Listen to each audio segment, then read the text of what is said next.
Hi hello నేను మీ రమేష్ని మాట్లాడుతున్నా. ఈ రోజు తిరుపతి టౌన్లోని కపిల్ తీర్థం నుంచి అలిపిరి వెళ్లే మార్గం మధ్యలో తిరుపతి ఇంటి వంటకాల పేరుతో నాణ్యమైన టిఫిన్ ని చాలా రీజనబుల్ ప్రైస్ లో అందిస్తున్నారు మధుర. ఏమేమి టిఫిన్స్ అవైలబుల్ ఉన్నాయి మన దగ్గర? ఇడ్లీ, దోశ, పూరి, ఓకే అన్ని అవైలబుల్ గా ఉన్నాయి. Okay homely మేడెడ్ food. Okay, customer అడుగుతున్నారు రండి. ఏం అడిగారన్నా? రెండు దోశ.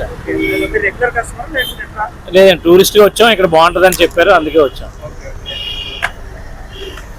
సో ఇలా కస్టమర్ అడిగినటువంటి వాళ్ళు ప్రతి ఐటమ్ కూడా వాళ్ళకి నీట్గా సర్వ్ చేయడం జరుగుతుంది, వేడివేడిగా. అది కూడా తర్వాత పల్లీ చట్నీ. మధురాయల్ యొక్క టిఫిన్ ఈ స్కూటర్ మనకి ఏపీఎస్ఆర్టీసీ అలిపిరి డిపో దగ్గర కనపడుతుంది. సో ఈ రూట్లో ప్రయాణించే వాళ్ళు తప్పకుండా ఒకసారి విజిట్ చేయండి. ఇక్కడ కస్టమర్ రెగ్యులర్గా వస్తూ ఉంటారని చెప్పారు. ఒకసారి తను రెగ్యులర్గా ఏమేమి ట్రై చేస్తూ ఉంటాడో అడుగుదాం ఒకసారి మనం. ఇక్కడ మెయిన్ దోశ అంటే స్పెషల్, చాలా బాగుంటుంది, అన్న వేస్తాడు. ఓకే, ఇడ్లీ కూడా బాగుంటుంది, కానీ దోశ మెయిన్ ఇక్కడ. ఓకే, దోశ కానీ చూడండి ఎంతమంది వచ్చారు. అవును, దాదాపు నేను ఉండగానే ఇక్కడ 20-30 మంది దాకా తినేసి వెళ్ళారు. సో ప్లేట్ ఎంత అండి? అయిపోతాయండి, ఒక అరగంటలో అయిపోతాయి. ప్లేట్ 25 రూపాయలు. ఓ సూపర్. ఓకే, చాలా బాగుంటుంది. ఓకే, క్వాలిటీ క్వాంటిటీ బాగున్నాయి కదా? రెండు బాగున్నాయండి. Very economy.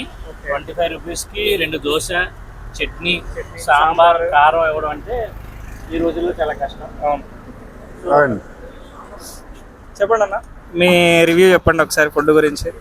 ఫుడ్ ఇక్కడ సాంబార్ కోసం వస్తారు సార్. చూడండి ఇప్పుడు ఆయన చూడండి ఎన్నిసార్లు తింటున్నాడు ఆయన. సాంబార్ కోసం వస్తారు. ఓకే సార్, థ్యాంక్ యూ అన్న. థ్యాంక్ యూ అండి.